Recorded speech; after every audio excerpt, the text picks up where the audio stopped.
De la carta a los Romanos, verso 2, aquí lo tenemos proyectado en nuestras pantallas para aquellos que no tienen su Biblia o la aplicación virtual. ¿Me confirman, por favor, si está? Listo. Lo leemos a la cuenta de 3, a la 1, a las 2 y a las 3.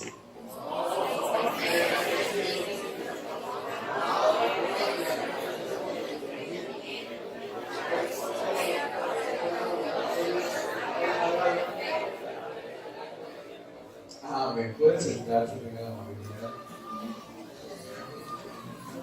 Voy a leerles ese mismo pasaje que usted acaba de leer en 3 versiones distintas para poder tener un panorama amplio de lo que queremos tomar y sacar de este pasaje que nos habla el apóstol Pablo en la carta a los Romanos. La primera versión que voy a leer es la TLA y dice así: y no vivan ya como vive todo el mundo. Al contrario, cambien de manera de ser y de pensar. Así podrán saber qué es lo que Dios quiere, es decir, todo lo que es bueno, agradable y perfecto. La otra versión es la NBI, dice: no se amolden al mundo actual, sino sean transformados. Esa palabra guardémosla aquí en nuestra cabeza: sean transformados mediante la renovación de su mente. Así podrán comprobar cuál es la voluntad de Dios, buena, agradable y perfecta. La Dios habla hoy, que es otra versión, dice: no vivan ya según los criterios del tiempo presente. Al contrario, escuche esto: cambien su manera de pensar. ¿Hay mucho ruido? Sí, no puede ser. Para que así cambien su manera de vivir y lleguen a conocer la voluntad de Dios, es decir, lo que es bueno, lo que es grato y lo que es perfecto. Amén. Tenemos algo importante aquí en este pasaje, y es con lo cual quisiéramos arrancar. La expresión con la cual el apóstol termina este pasaje del verso 2: la buena voluntad, agradable y perfecta. Y cuando hablamos de la voluntad de Dios, parece que es un tema bastante familiar entre nosotros, ¿no?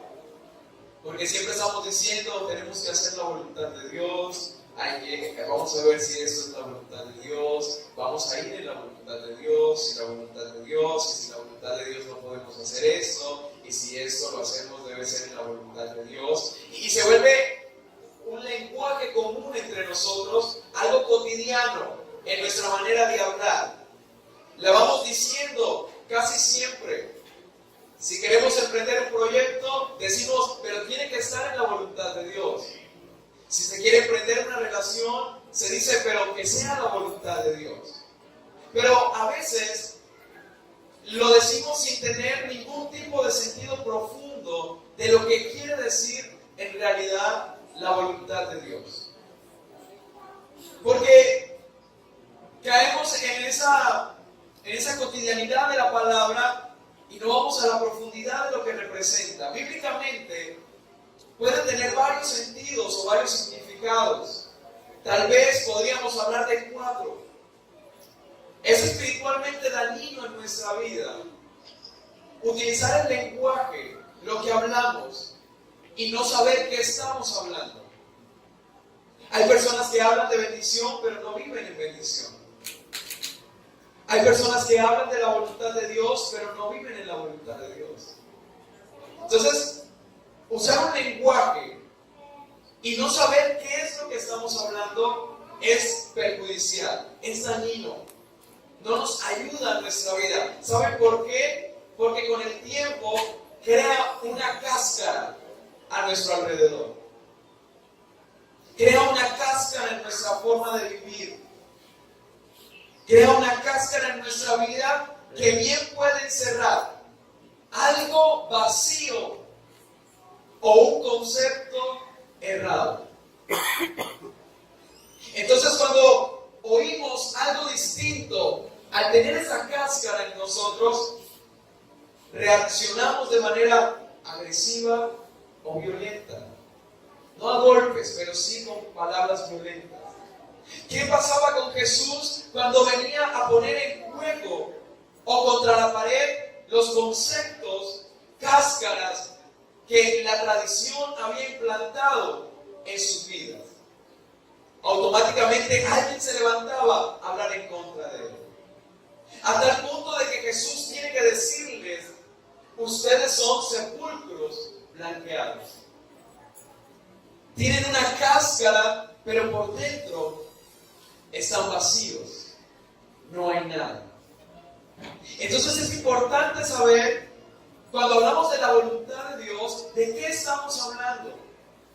¿A qué nos estamos refiriendo? No usemos la expresión la voluntad de Dios sin siquiera saber qué es lo que significa. Por ejemplo, en las Escrituras aparece la voluntad soberana y absoluta de Dios que se cumplirá independientemente de los hombres. Nadie podrá obstruirla y todos deberemos cumplirla, sean creyentes o no sean creyentes. Hagan lo bueno o hagan lo malo. Todo ser humano que viva aquí cumple la voluntad absoluta y soberana de Dios. Pero también hay una voluntad de Dios que es una voluntad moral. Y es todo lo contrario a la primera. La voluntad moral de Dios es esa que expresa todo lo que harás y lo que no harás. Está en el libro de Éxodo o de Deuteronomio: no robarás, no matarás, no codiciarás, no te harás dioses delante de ti, no te harás imágenes, y todos los que no harás. Pero si por este lado tenemos una voluntad inquebrantable, por este lado tenemos una voluntad que se quiebra todo el tiempo. Si por un lado tenemos a un Dios soberano y absoluto, por este lado tenemos a la mayoría de personas quebrantando la voluntad de Dios. Entonces, cuando hablamos de la voluntad de Dios, debemos tener amplitud en esto. También tenemos nuestras reflexiones sobre la vida, donde nos encontramos con pasajes de las Escrituras que no nos dejan bien situados en nuestro tiempo actual, y tenemos que hacerle una interpretación y traerlos a nuestro contexto real y darles una aplicación correcta. Eso también es la voluntad de Dios. ¿Sabe por qué? Porque para ello necesitamos una mente espiritual para poder discernir e interpretar declaraciones y poderlas poner en práctica en nuestra vida. Esa mente espiritual que te hace preguntar constantemente: ¿esta es la voluntad de Dios o no es la voluntad de Dios? Es lo que te hace preguntarte si vas por el camino correcto o no vas por ese camino. Y nos encontramos con muchos pasajes complicados en las Escrituras, moralmente hablando, que si nos vamos a seguirlo de manera literal, pues no es tan viable hacerlo en nuestra época. Y para ello necesitamos entonces tener una mente espiritual y saber cómo podemos aplicar eso a nuestra vida. En cuarto lugar, vivimos de manera espontánea, con movimientos que no premeditamos. La vida es espontánea. Usted no se levanta en la mañana diciendo: ¿será que levantarme y abrir los ojos es la voluntad de Dios? ¿Será que bañarme es la voluntad de Dios? Aunque algunos le llevan la contraria. ¿Será que comer es la voluntad de Dios? ¿Será que si me pongo este saco y la corbata roja y la camisa azul, estoy haciendo la voluntad de Dios? No, porque son cosas espontáneas de la vida. Son cosas que no te andas preguntando: ¿este paso derecho es la voluntad de Dios? este paso izquierdo es la voluntad de Dios. No te andas cuestionando esas cosas. Lo vas haciendo de manera espontánea. ¿Por qué? Porque todo surge de lo que hay dentro. Amén. Es por ello que necesitamos una profunda transformación interior. El 95% de tu vida brota de lo que hay dentro. Así que ese cuento de que se me escapó, esa historia de que no sabía lo que hacía, no es aplicable. De que, se me salió. No aplica porque solo hay un 5% que no tiene que ver con lo que tienes adentro. De que, golpeé a alguien. Fue el momento, no fue el momento. Y por eso Pablo termina esto diciéndonos, para poder comprender cuál es la buena voluntad de Dios, agradable y perfecta, necesitamos ir a lo primero. ¿Y qué es lo primero que comienza diciendo Pablo? No se conformen a este mundo. No vivan como el mundo vive. No se amolden al mundo. Amoldar es querer encajar en él. Y parece ser que eso es lo que de cierta manera nos esforzamos en hacer. Tratar de encajar. Tratar de ser aceptados. Cuando la Biblia nos dice que debemos ser rechazados.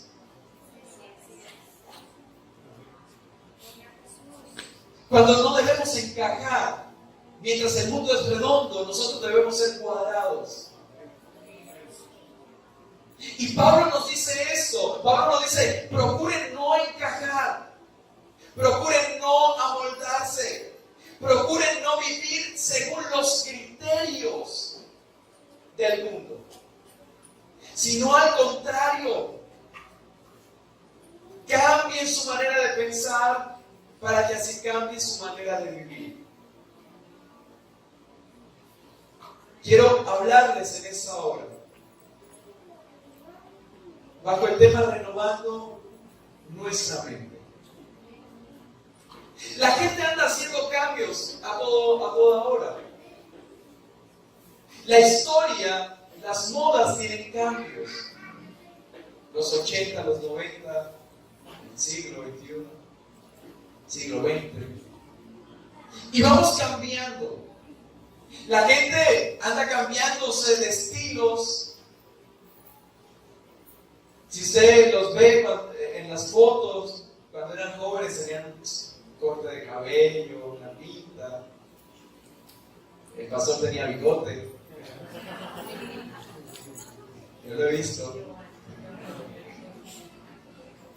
Pero los estilos van cambiando. Pero la vida cristiana no se trata de hacer cambios de lista de lo que debo o no debo hacer, sino que Pablo nos invita no a un cambio, sino a una transformación. Nos invita a una renovación para la transformación. Una persona puede cambiar hábitos alimenticios, pero puede seguir siendo la misma mala persona. Porque no es cambiar la comida, es renovar o transformar la relación que tienes con tu salud alimenticia.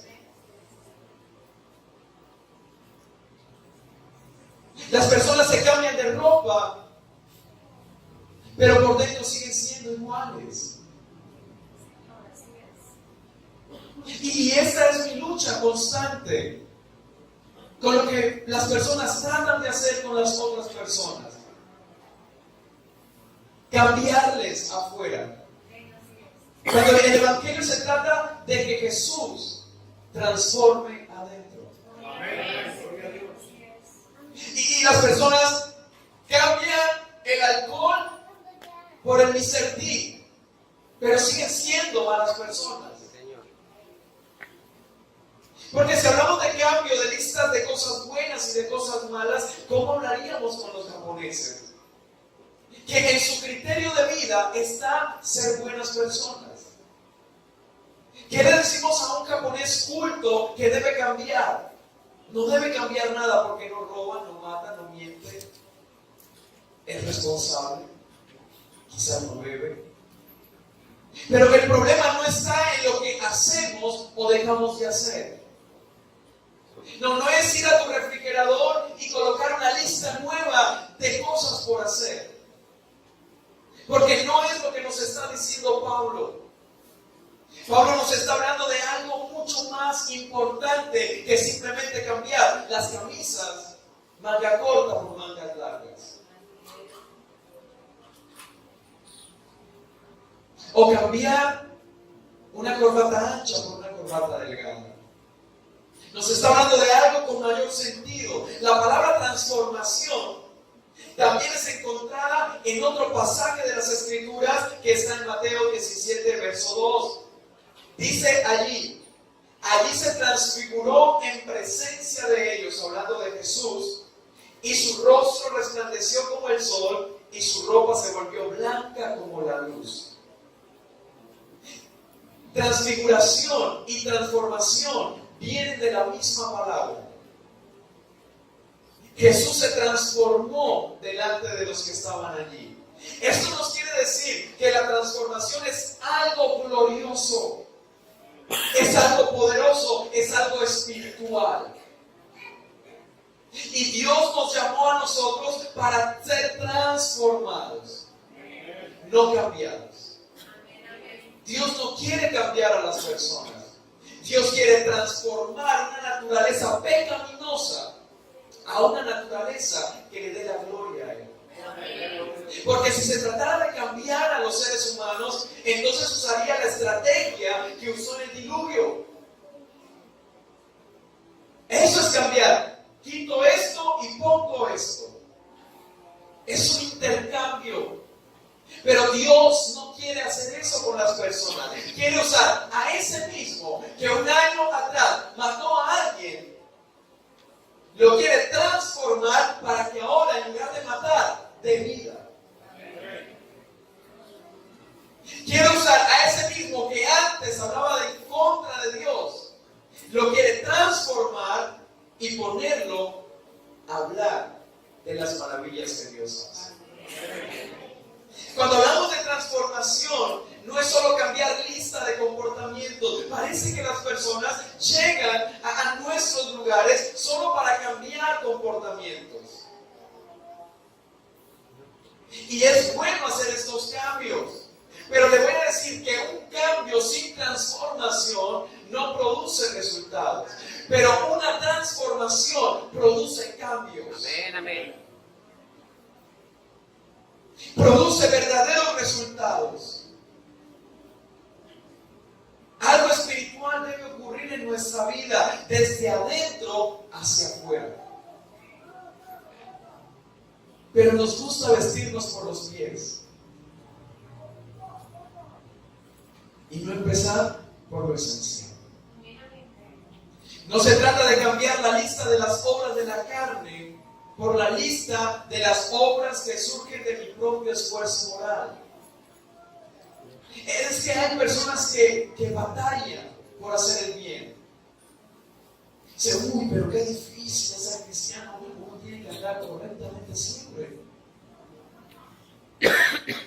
Están luchando con un esfuerzo moral. Están luchando desde su ética humana para ser buenas personas. Pero el Evangelio no es esa lucha. No es adquirir un código moral humano para dejar de hacer lo que es correctamente aceptable fuera y buscar una manera de encajar. La palabra de Dios no nos habla esto. En Gálatas se habla de las obras de la carne y también se habla de los frutos del Espíritu. No se habla de la obra del Espíritu. Dice, hay unas obras cosas que son de la carne y hay otras cosas que son fruto del Espíritu. Cuando habla de fruto, nos está diciendo que son cosas que brotan de adentro. No es una obra del Espíritu, es el fruto del Espíritu de renovación que hay en ti. Lo que te lleva a tener amor, lo que te lleva a tener paciencia, lo que te lleva a tener benignidad, lo que te lleva a tener fe, templanza, dominio.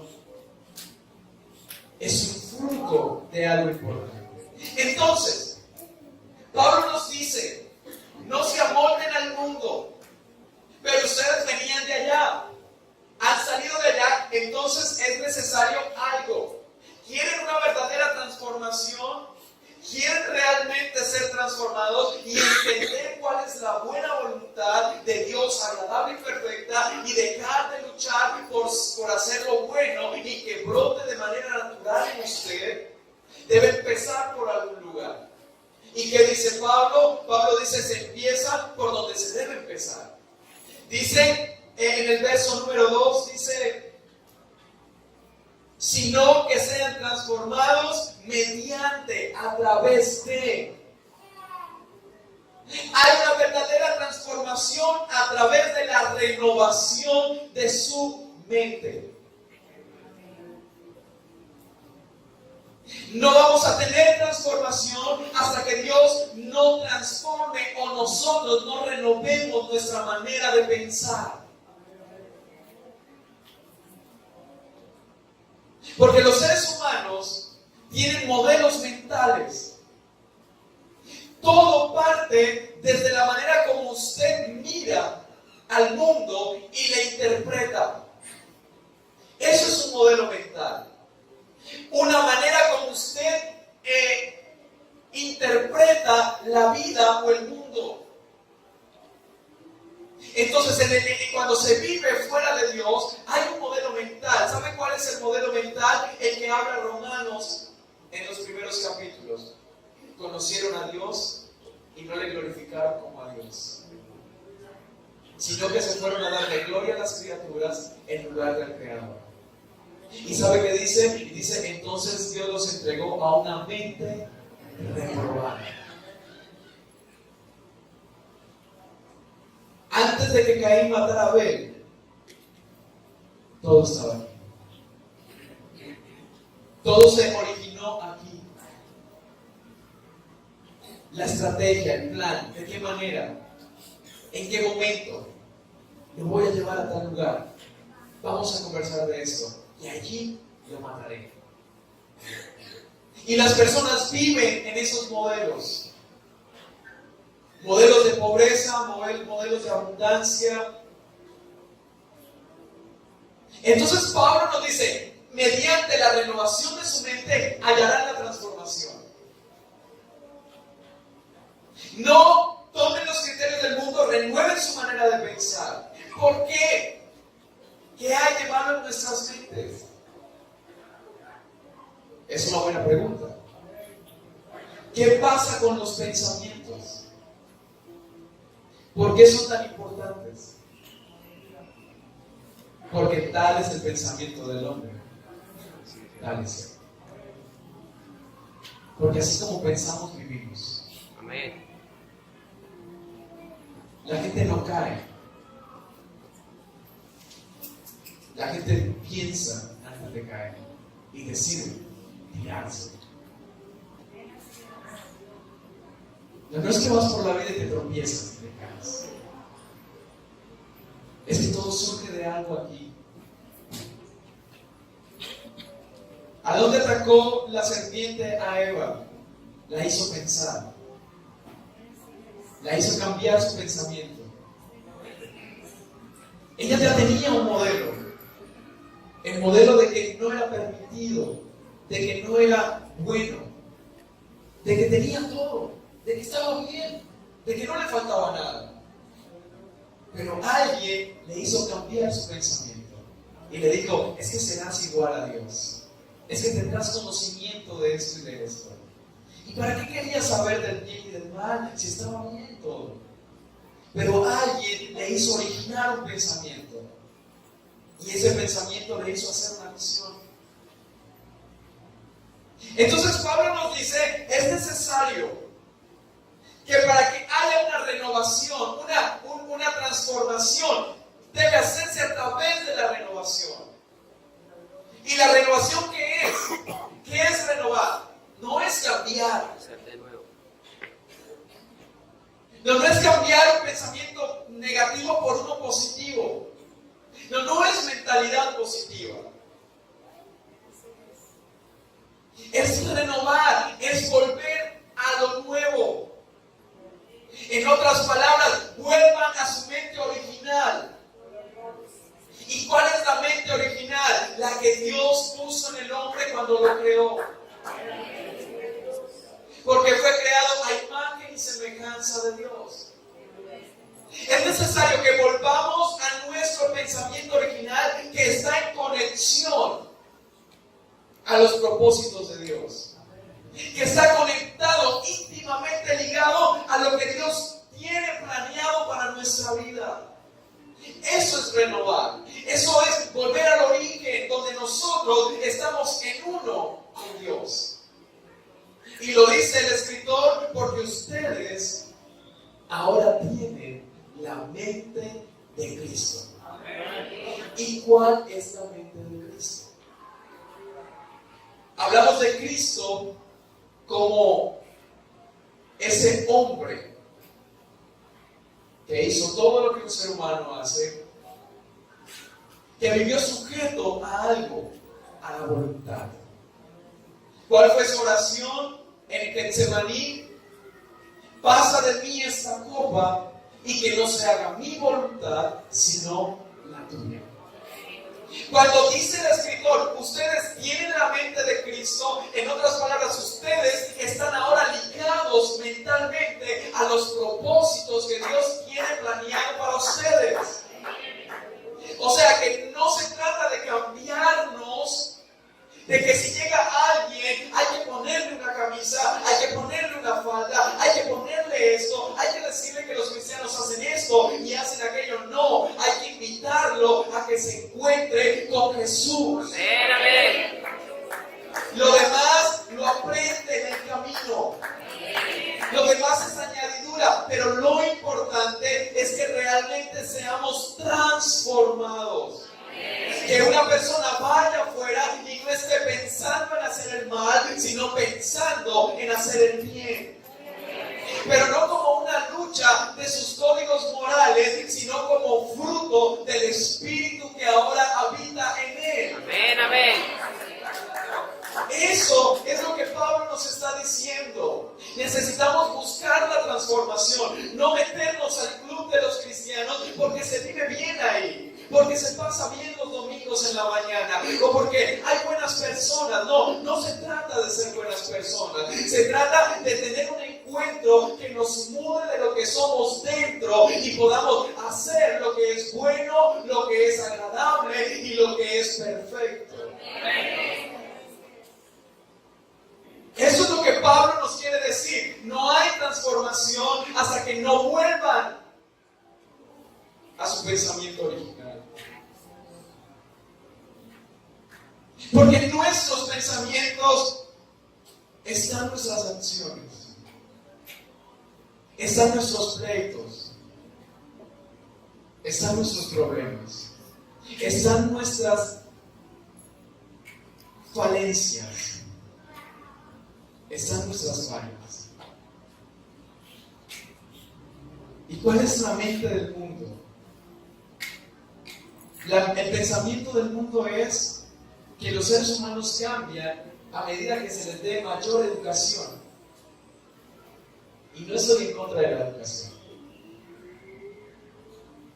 Ellos piensan que entre más educadas sean las personas, mejores personas son.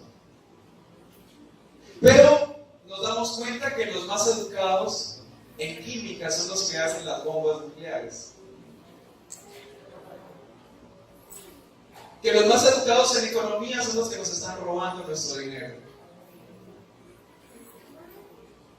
Que los más educados en la oratoria son los que están enredando a cientos y cientos de personas.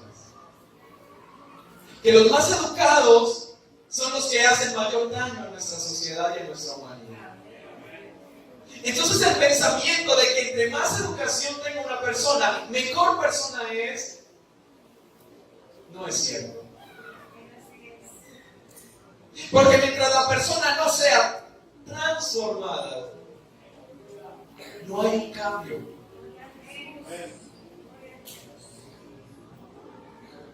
No hay un verdadero cambio. Ahora, hay un pasaje que está en el libro, en la carta a los Efesios, y nos habla también de algo importante. Nos dice la Escritura,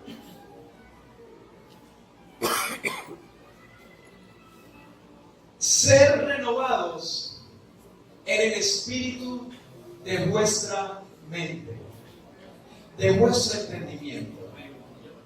Ahora Pablo nos dice que nuestra mente tiene un espíritu. Tiene algo intangible dentro de lo intangible.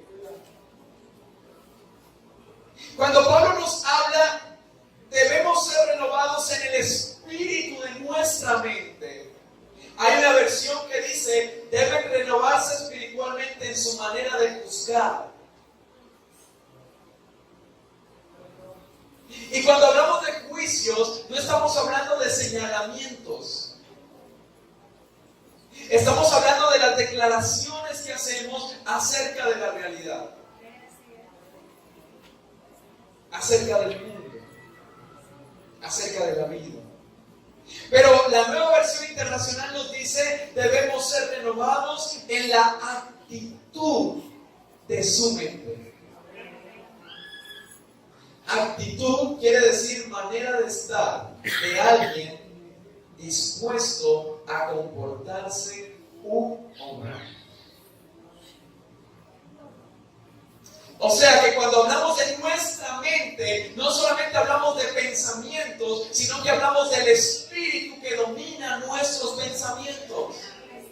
En otras palabras, la mente no solamente piensa, sino que tiene una mentalidad.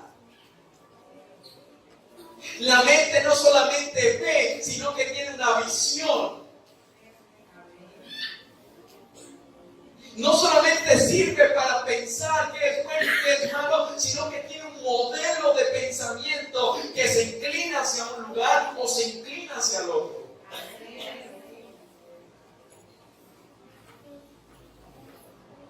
¿Quieres ver un resultado distinto? Comienza a ver cuál es el espíritu de tu mente. ¿De qué manera estás pensando? ¿Cuál es tu actitud mental? No, eso no es psicología. Se llama el escrito del apóstol Pablo a los Efesios. Si ya existía la psicología en esa época, no lo sé. Pero es Pablo hablándole a la iglesia, diciéndole, la mente influye en la vida de las personas. Hay que cambiar la visión de nuestra mentalidad. Porque hay personas que todavía tienen la visión en las cosas terrenales. Y su mente parece que todavía no ha comprendido que nuestra visión no es por las cosas de aquí, sino por las que vienen de arriba. ¿Por qué a una persona le cuesta confiar en Dios? Porque su mentalidad le dice que debe tener control sobre las cosas Él. La mente del ser humano nunca ha estado dispuesta desde que pecó a someterse a algo superior o mayor. Por eso buscaron darle la gloria a la criatura y no a Dios. Por eso se dejaron llevar por sus pensamientos e hicieron toda clase de inmoralidades. Por eso hay gente que dice, yo no quiero estar aquí. Y vengo y escucho y me voy. Y por eso hay personas que vienen y de repente se van y resulta que viven como si no lo hubiesen conocido.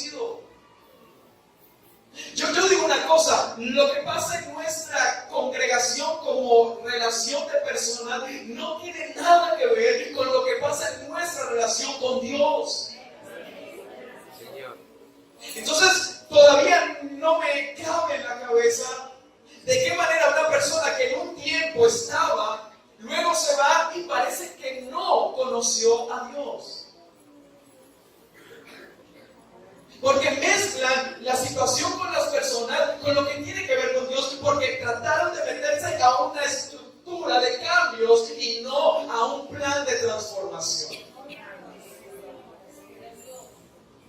Y eso es un problema. ¿Sabe por qué? Por el espíritu de su mente.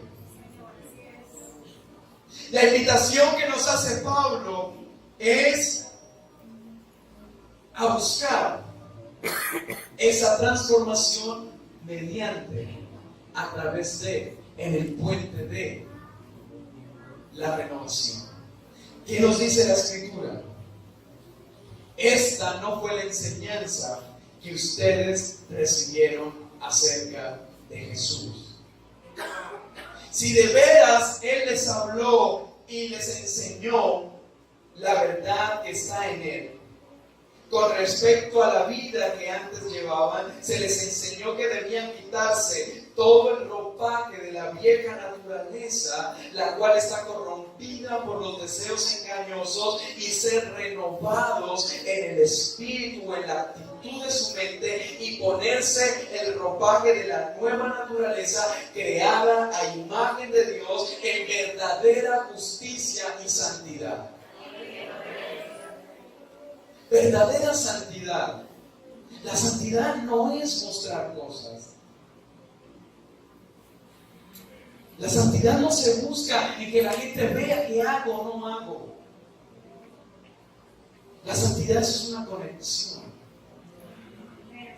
Es una relación. Y habla de verdadera santidad.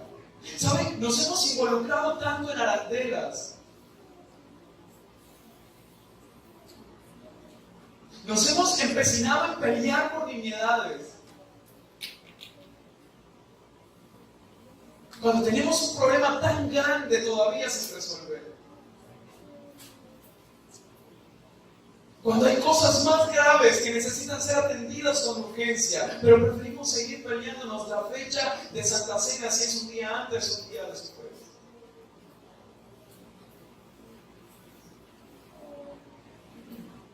Todavía hay personas que juzgan la corbata y no el sermón.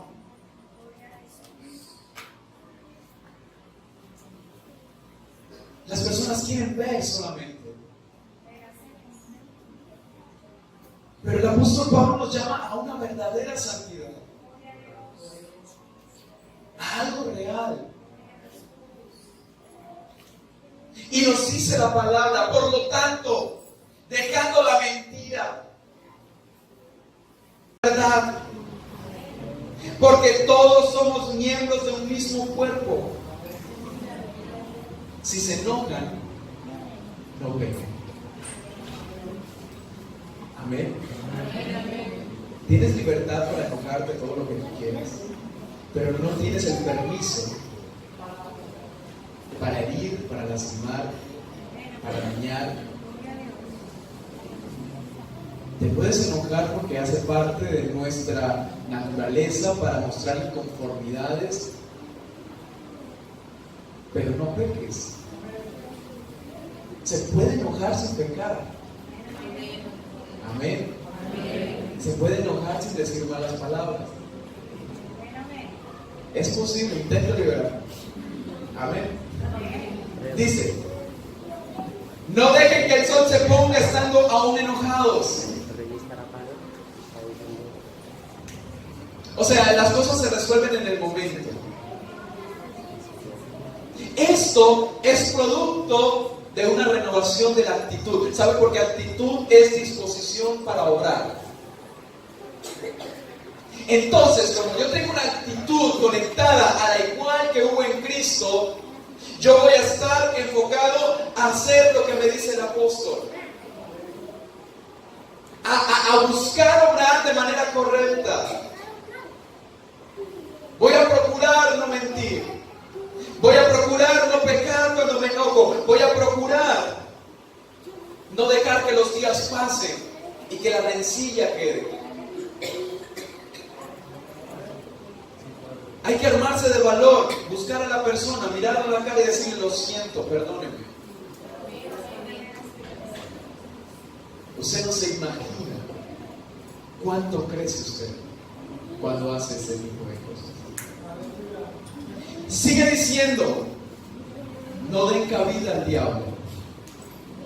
El que robaba, que no robe más, sino que trabaje honradamente con las manos para tener que compartir con los necesitados. Escucha el propósito de la prosperidad. Usted quiere ser una persona próspera, piense de qué manera su prosperidad puede ayudar a otros. Usted quiere que Dios lo bendiga en gran manera, tenga un proyecto de ayudas para otras personas. No nos vaya a pasar como el hombre que tenía un granero y dijo: uy, qué bien me está yendo, voy a hacer otro granero y voy a seguir guardando y guardando y guardando. Y el Señor dijo, y ese día vinieron a pedirle su arma, ¿y para qué le sirvió todo eso? Queremos tener, pensemos en dar a otras personas, en ayudar al necesitado, a quien no tiene. Si es de la iglesia o no es de la iglesia, no es lo importante. Ahora, el escritor nos dice: es necesario tener una prioridad. Primero, los de tu casa. Pero en el pensamiento del pueblo de Israel, en cuanto a ese texto, dice: primero debes alimentar a los hijos de tu casa, luego a los hijos de tu ciudad, luego a los hijos de tu país y luego a los hijos de otras naciones, para que de esta manera no puedas caer en el error de ser luz en la calle y oscuridad en tu casa. Pero debe tener un propósito el querer tener, no solamente es tener por tener. Debe haber una razón para ello, y eso está en nuestra actitud mental. Amén. Eviten toda conversación obscena, por el contrario, que sus palabras contribuyan a la necesaria edificación y sean la bendición para quienes lo escuchan. ¿De qué manera tú hablas? ¿Cuáles son tus conversaciones? Pablo le dice a Timoteo: ten cuidado de ti mismo y de la doctrina. Doctrina quiere decir enseñanza, lo que hablas, lo que transmites. ¿Qué es lo que estás hablando? ¿De qué estás hablando? Porque esto está marcando la vida de aquellos que te están escuchando. Puede ser maldición cuando hablas o puede ser bendición cuando hablas. ¿Qué estás haciendo? ¿Qué estamos siendo en nuestras palabras? Si alguien me dice que las palabras no tienen poder, yo le digo esto: tengan cuidado con lo que hablan, porque pueden ser bendición para los que les escuchan.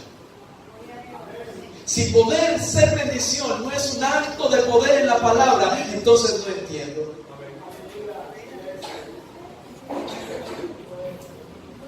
Hay un poder en nuestras palabras. No es un poder sobrenatural, no estamos hablando de eso.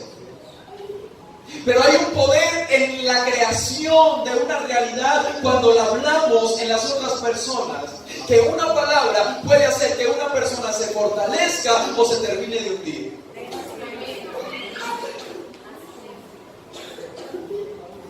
Recuerden lo que nos está hablando anteriormente, quitándonos el ropaje de la vieja naturaleza y colocándonos el nuevo.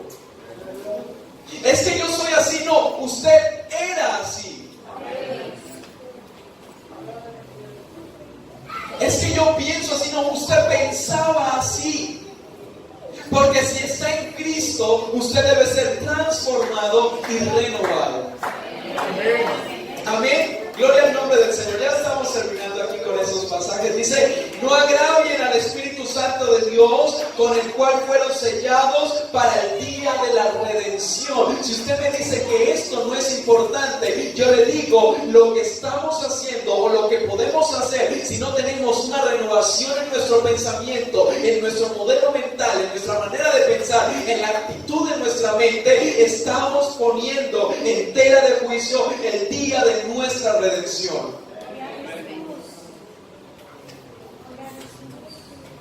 No se trata de que ay, se molestó un poquito. No, es que esto nos puede llevar a poner en jaque nuestra salvación. Amén. Entonces se vuelve un asunto importantísimo. A tal punto de que Pablo tiene que decirlo. Hay transformación cuando se renueva nuestra mente. Abandonen toda amargura. Dígale a ese amargado que ya Cristo lo salvó. Que le sonría la vida, aunque esté feo el día. La amargura no es tristeza, la amargura es algo ahí arraigado dentro. Podemos tener momentos tristes, el problema es cuando entramos a un estado de amargura. Esto deben abandonarlos ustedes. La amargura no viene de Dios. Dios no la quita tampoco. Usted debe dejarla. ¿Sabe por qué vive la amargura en nosotros? Porque tenemos un pensamiento que nos mantiene conectados a esos momentos de amargura. Por eso dice, abandónenla, déjenla, suéltenla. Déjenlo ir. Suelten su pasado, suelten lo que le pasó, déjenlo. Porque usted está aquí y camina para adelante. Abandone la amargura. No puede ser que todavía esté con cosas del 98, lamentándose el mundial. No, por Dios. Toda ira y todo enojo tiene que abandonarlo usted. Eso no es de nadie más. Es un asunto suyo. Gritos y calumnias. Cuando gritamos aquí es por la acción, ¿no? Es otro tipo de grito, el que usted hace en su casa cuando está bravo. Ese. O cuando quiere corregir a sus hijos. Esos tipos de gritos. Calumnias. Si usted no sabe, no hable. Si no está claro en lo que le han dicho, calladito se ve más bonito. Usted no se imagina el daño que hace una calumnia. Pero es que me dijeron, pero es que escuché, pero es que andan montando, andan diciendo que fulano es esto, que fulano hizo esto, que fulano es aquello. Y resulta que nada que ver. Eso es importante. Dice, más bien sean bondadosos. La bondad debe ser una característica de nosotros. Yo sé que el mundo no nos paga bien cuando obramos bien. Pero es que no estamos hablando de quién es el mundo. Estamos hablando de quiénes somos nosotros. Es que lo dije una vez y me pagó de mala gana. Ya no se merece nada. No hablamos de merecer porque nadie merece nada. Pero es que a uno siempre le anda ayudando y nunca agradece y nunca eso. Es que no se trata de quién es la persona que tú ayudas. Se trata de quién eres tú cuando ayudas. Sean bondadosos y compasivos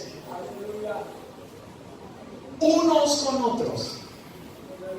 Perdónense mutuamente, así como Dios los perdonó a ustedes en Cristo. Por lo tanto, imiten a Dios en esto. Amén. Concluimos con esto. El apóstol Pedro, ya no es Pablo, tal vez Pedro aprendió de Pablo, no lo sé. Pero podríamos decir, esto es un asunto que a Pedro se le metió en la cabeza, que a Pablo se le metió en la cabeza, pero Pedro nos dice también lo mismo. Por eso estén preparados y usen de su buen juicio. Pongan toda su esperanza en lo que Dios en su bondad les va a dar cuando Jesucristo aparezca. Por eso estén atentos y piensen bien lo que van a hacer, para que siempre hagan lo correcto. Y confíen plenamente en que Dios los tratará bien cuando regrese Jesucristo. La versión tradicional dice: ceñidos los lomos de vuestro entendimiento. Entendimiento es tu manera de razonar, de pensar. Ahora Pedro es el que nos dice esto. Pedro nos dice que nuestra manera de pensar también está en hacer lo correcto o lo incorrecto. Entonces dejarán de tener ese problema con la voluntad de Dios.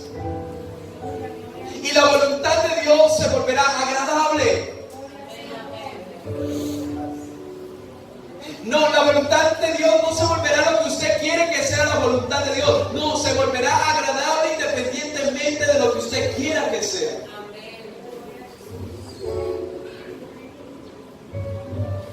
No salieron las cosas como querían. Es la buena voluntad de Dios, agradable.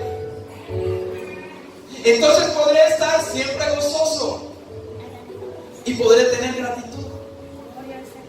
Amén. Lo que es bueno. Cuando hablamos de congregarnos, es bueno. Y eso no se volverá un problema. Cuando hablamos de dejar maneras de vivir, es bueno. Porque golpear a una mujer no es una buena manera de vivir. Porque dañar a unos hijos no es una buena manera de vivir. Pero eso no se vuelve un problema, porque he sido transformado. Ahora tengo ceñido mi entendimiento, tengo dominio sobre lo que soy. Y puedo actuar correctamente y puedo entender, porque la idea es entender, comprender, comprobar, saber, conocer la voluntad de Dios, lo que es grato, lo que es bueno, lo que es agradable y lo que es perfecto. Amén, amén. Póngase de pie. Perfecto, escúchelo, perfecto. Dios es perfecto. Lo que usted está viviendo es perfecto. Lo que ha pasado es perfecto. Yo quiero invitarle a usted a que cierre sus ojos en esta hora. Yo no sé en qué modelo mental ha estado habitando. Yo no sé cuál es el pensamiento que a usted lo domina. Pero yo le quiero decir en esta mañana, en esta tarde, es necesario ir a Jesús para ser transformados. Es necesario cambiar esa manera de pensar. Ya no somos como el mundo. No, ya no vivimos amoldándonos a Él. Ahora vivimos según Cristo. Si hay alguien aquí que necesita ser transformado, yo le quiero invitar a que venga a este lugar y hable con Jesús. Si alguien ha estado en el enojo, en la ira, en la amargura, yo quiero invitarle a que venga a decirle a Dios: es que hay cosas que yo no las puedo dominar en mi mente.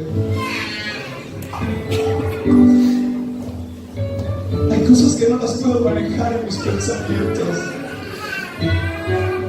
Hermano, pero yo lucho, yo trato, yo me estoy esforzando. Ese es el problema. Te estás esforzando. Te estás esforzando tú y no se trata de eso. Se trata de que juntamente con Cristo estoy crucificado. Y que ya no vivo yo, sino que ahora vive Cristo en mí. Y todo lo que vivo, lo vivo para la gloria del Hijo de Dios. Pero ¿cómo hago para cambiar lo que pienso? Es necesario ser transformado. Pero cada vez que llego a casa, algo pasa y sale mi viejo hombre. Sale mi vieja forma de ver la vida, sale mi vieja forma de corregir, sale mi vieja forma de hablar, y eso no puede seguir así.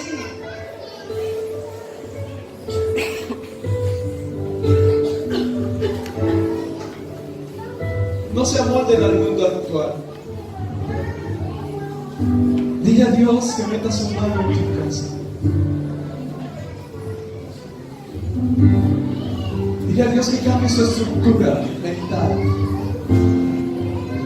Porque es la única manera de hallar la verdad. De hallar lo que es agradable, lo que es correcto, lo que es perfecto.